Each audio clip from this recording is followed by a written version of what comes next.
इस समय प्रधानमंत्री नरेंद्र मोदी संबोधित कर रहे हैं पहले ऑडिट दिवस को। सुन लेते हैं वे क्या बोल रहे हैं। जुड़े कार्यक्रम इस अवसर पर हमारे चिंतन मंथन, हमारे इंप्रूवमेंट और इंप्रूवाइजेशन का महत्वपूर्ण हिस्सा है। मैं आप सभी को आपकी निष्ठा के लिए, सीएजी की प्रासंगिकता और गरिमा को लगातार नई दिशा देने के लिए बधाई देता हूं। साथियों, बहुत कम इंस्टीट्यूशन ऐसे होते हैं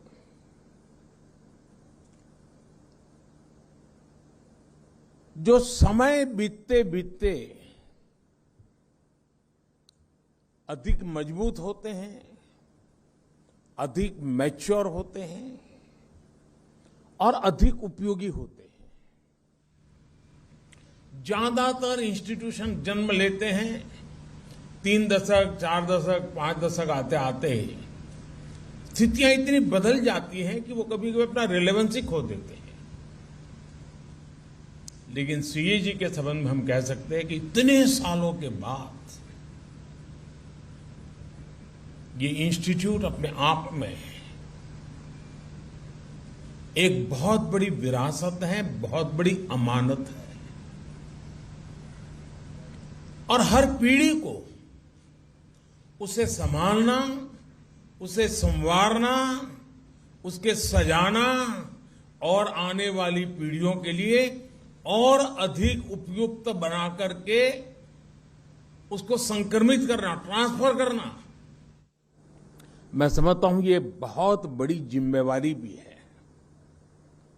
साथियों, पिछली बार जब मैं यहां आया था, आप लोगों से मुलाकात हुई थी, तब हम महात्मा गांधी जी की 150वीं जयंती मना रहे थे।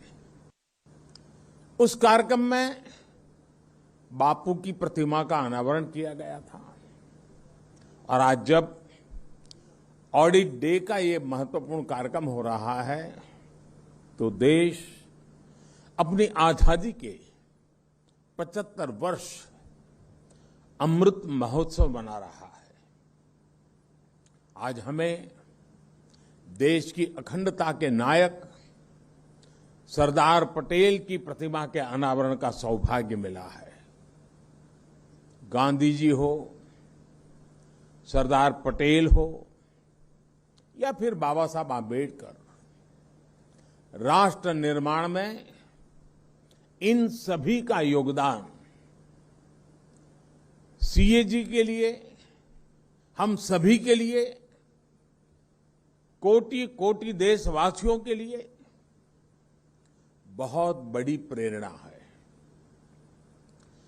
देश के लिए कैसे बड़े लक्ष्य तय किए जाते हैं,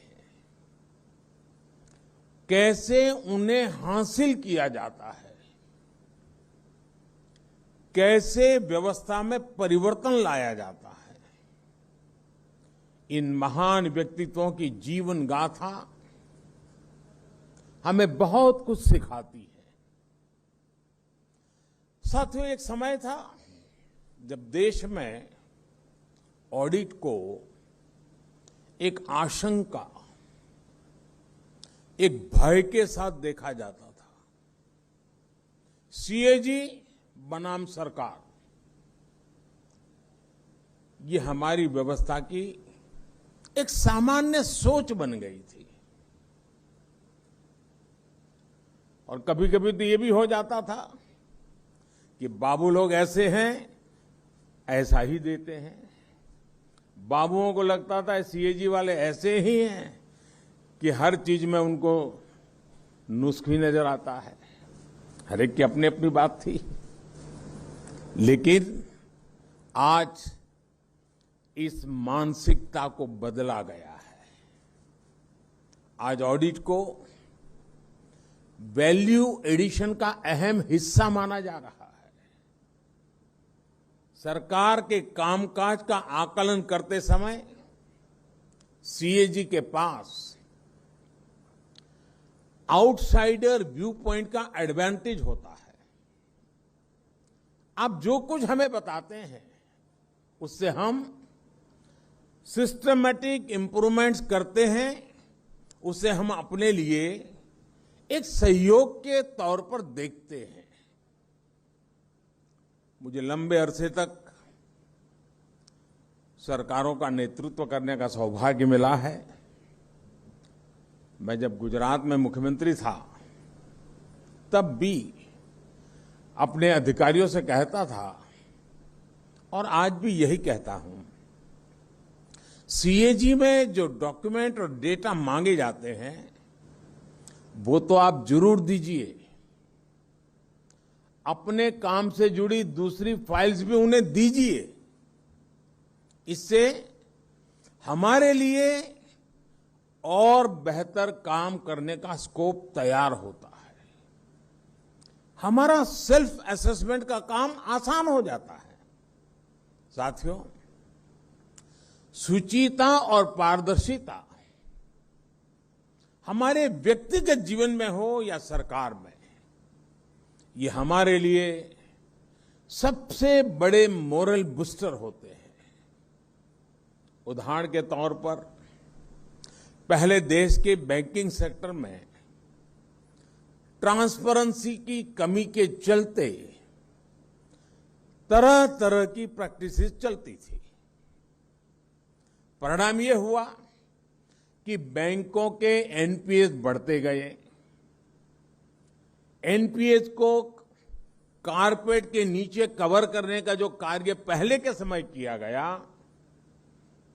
वो शायद मुझसे ज्यादा आप लोग जानते हैं। लेकिन हमने पूरी ईमानदारी के साथ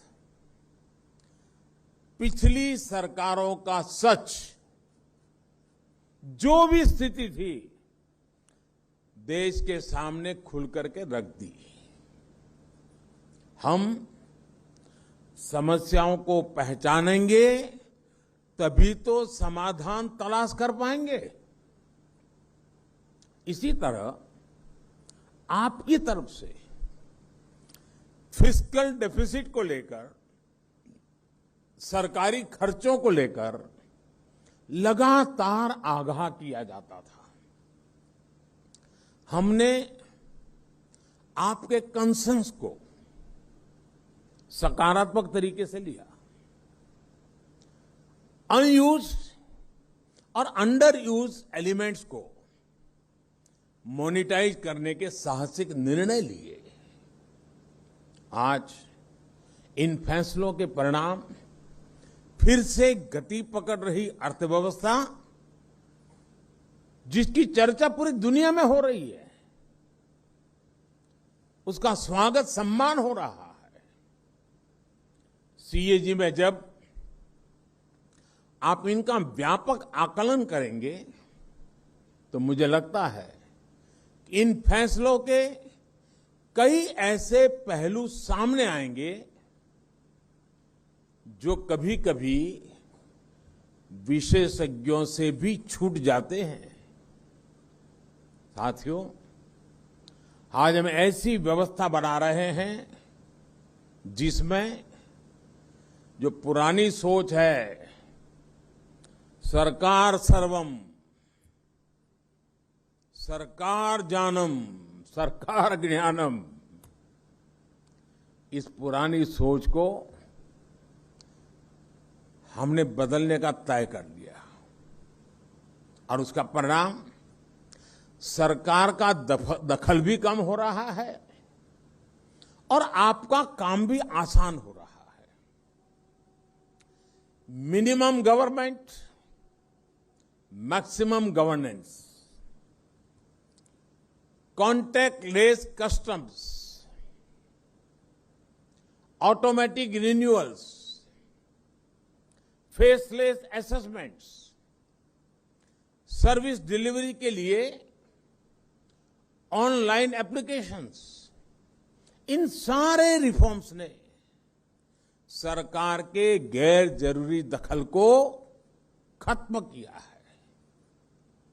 सिस्टम में जब ये ट्रांसपेरेंसी आती है तो नतीजे भी हमें साफ साफ दिखाई देने लगते हैं। आज भारत पूरी दुनिया में तीसरा सबसे बड़ा स्टार्टअप इकोसिस्टम बन चुका है। आज 50 से ज्यादा हमारे भारतीय यूनिकॉर्न खड़े हो चुके हैं। हमारे आईआईटीज आज चौथे सबसे बड़े यूनिकॉर्न प्रोड्यूसर बनकर उभरे हैं।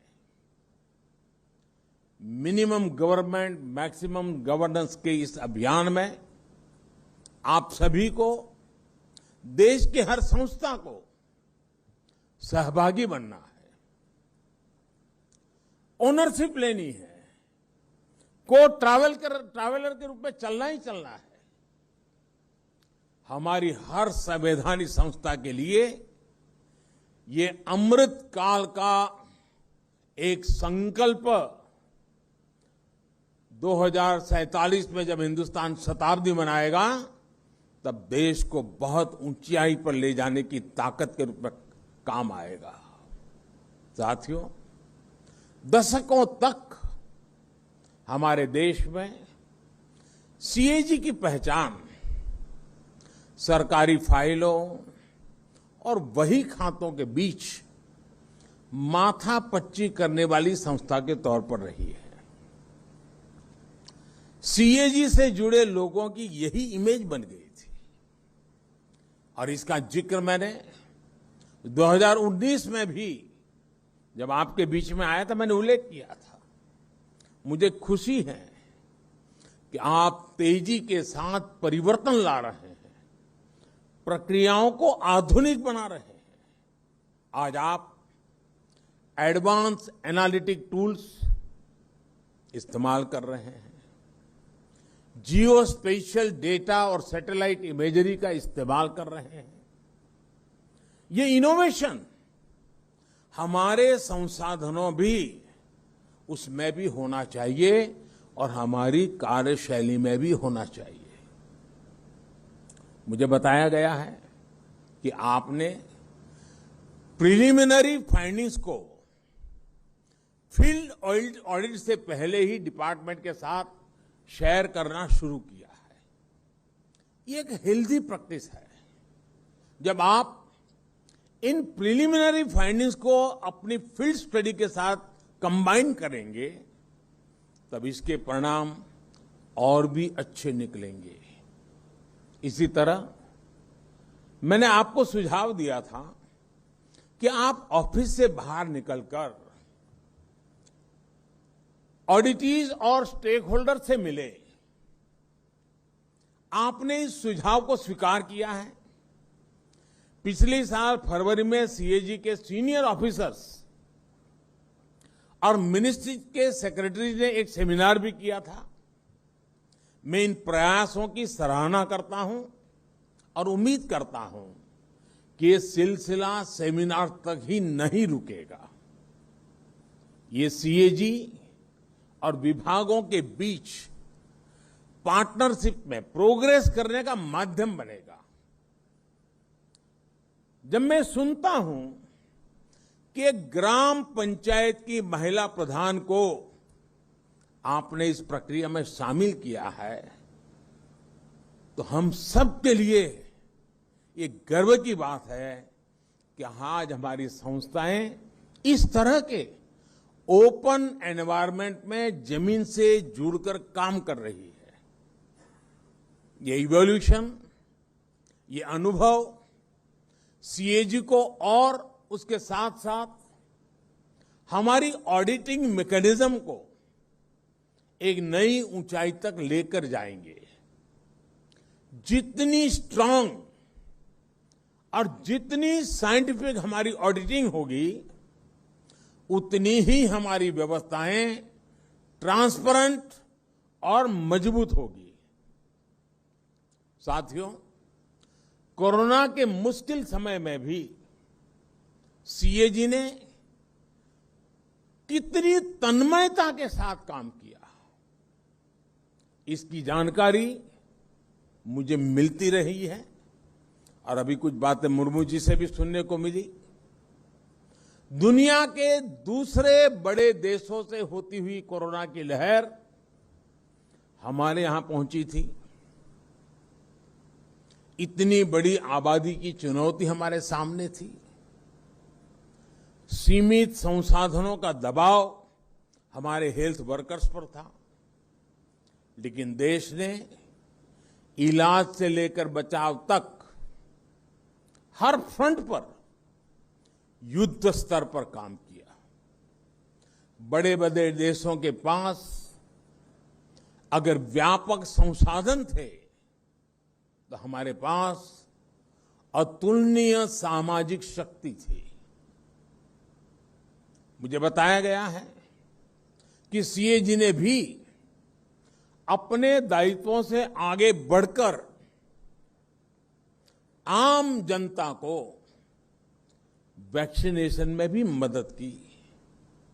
इसी स्पिरिट के साथ देश की हर संस्था, हर देशवासी अपने कर्तव्य के पालन में जुटा हुआ था।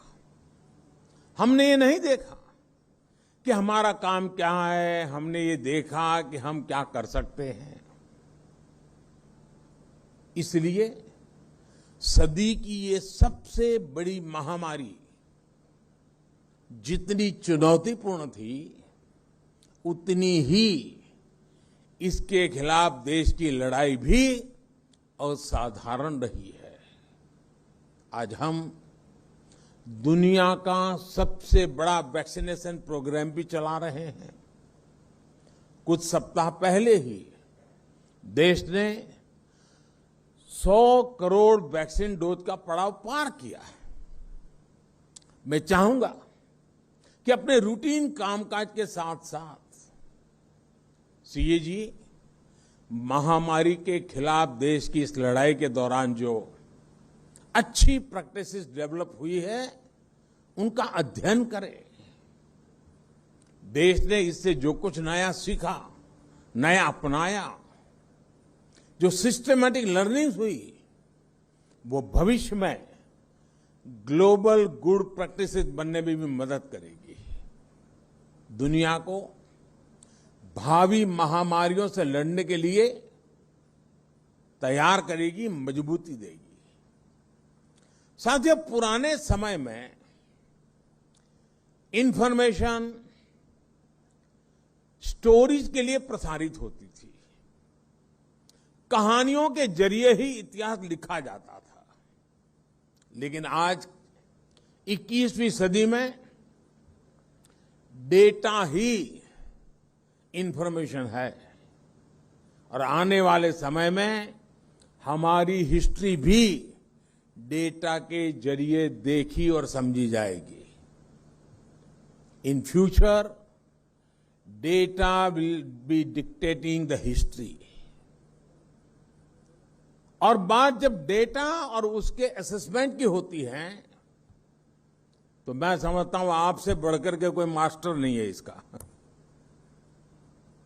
इसलिए आज आजादी के अमृत महोत्सव में देश जो प्रयास कर रहा है, जिन लक्ष्यों को लेकर आगे बढ़ रहा है, भविष्य में जब देश के इन प्रयासों का, इस कालखंड का आकलन किया जाएगा, तो आपका काम, आपके दस्तावेज उसका एक प्रामाणिक आधार बनेंगे।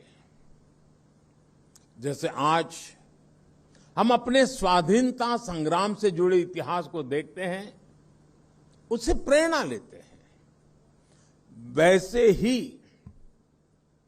जब देश आजादी के 100 साल पूरे करेगा, तो आपकी आज की स्टडी रिपोर्ट्स उस समय के भारत के लिए अपने इतिहास में झोंकने का, उससे सीखने का जरिया बन सकती है। साथियों, आज देश ऐसे कितने ही काम कर रहा है जो अपने आप में अप्रत्याशित भी हैं और अभूतपूर्व भी है। दुनिया के सबसे बड़े वैक्सीनेशन अभियान का जिक्र अभी जब मैं आपसे एक उदाहरण के तौर पर कर रहा था, इसी तरह आप अनेकानेक संकल्पों में लगे हुए देशवासियों के कितने ही प्रयासों को देख सकते हैं। कुछ साल पहले तक हम सरकारी खातों में लाखों करोड़ का हिसाब किताब तो करते थे, लेकिन सच्चाई ये भी थी कि देश के करोड़ों नागरिकों के पास अपना बैंक अकाउंट तक नहीं था। कितने ही परिवार ऐसे थे जिनके पास रहने के लिए अपना घर नहीं था, सर के ऊपर पक्की छत नहीं थी, पीने के पानी की सुविधा हो, बिजली का कनेक्शन हो, घर में शौचालय हो, गरीब से गरीब को इलाज की सुविधा हो। हमारे ही देश में करोड़ों लोगों के लिए ये बुनियादी जरूरतें लग्जरी हुआ करती थी, लेकिन आज ये परिस्थिति बदली है और तेजी से बदल भी रही है। देश अगर इस मुकाम तक पहुंचा है तो इसके पीछे कितने ही देशवासियों की दिन रात की मेहनत है,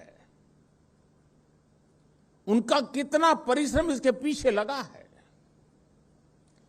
हमारे हेल्थ सेक्टर के लोग हो, बैंकिंग सेक्टर के लोग हो, सरकारी विभागों और प्रशासन के लोग हो, या फिर हमारा प्राइवेट सेक्टर हो, इन सब ने एक अभूतपूर्व सामंजस्य के साथ असाधारण स्तर पर काम किया है।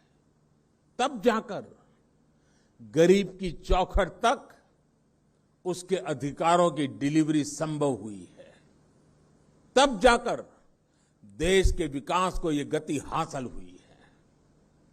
साथियों, समाज में इन फैसलों का असर इतना व्यापक होता है कि उन्हें हम तभी समझ पाते हैं जब इस दिशा में फोकस स्टडीज की जाए। सीएजी को भी देश के इन प्रयासों का, इन परिणामों का आकलन करना चाहिए। ये लेखा जोखा देश के सामूहिक प्रयासों का प्रकटीकरण होगा, देश के सामर्थ्य और उसके आत्मविश्वास का एक जीता जागता डॉक्यूमेंट होगा। साथ ही इससे आने वाली सरकारों के लिए कामकाज के और बेहतर तरीके तलाशने के में भी ये आपके दस्तावेज काम आएंगे। तो दिल्ली के सीएजी मुख्यालय से प्रधानमंत्री नरेंद्र मोदी को आप सुन रहे थे। पहला ऑडिट दिवस और सीएजी का आखिर रोल क्या है, भूमिका क्या है, इस पर वो ध्यान दिला रहे।